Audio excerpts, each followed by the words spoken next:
Я вот что подумал, сейчас нашел это стихотворение. Я, в принципе, знаю его наизусть, но пусть подсказочка будет здесь. Одно из трогательных стихов, тоже Иры Самариной «Лабиринт».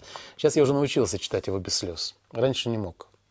Неважно, в зале я нахожусь, зрителям читаю, на зрителя на большого, либо у экрана телевизора. Раньше не мог этого делать.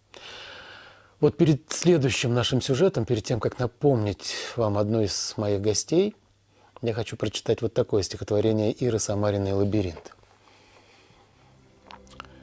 Сейчас мне всего лишь годик,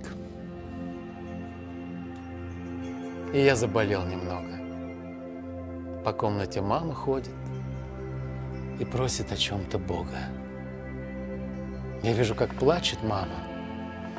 Ее так легко обидеть. Я буду здоровым сам, чтоб слезы ее не видеть. Мне 10. Подрался в школе. Синяк в дневнике не очень.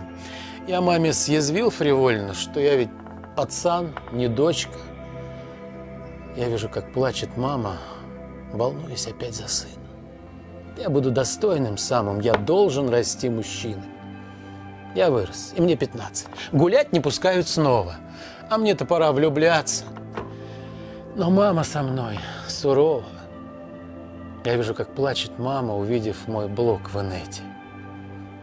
Я буду культурным самым, чтоб слезы не видеть эти. Мне 20. Женюсь, ребята.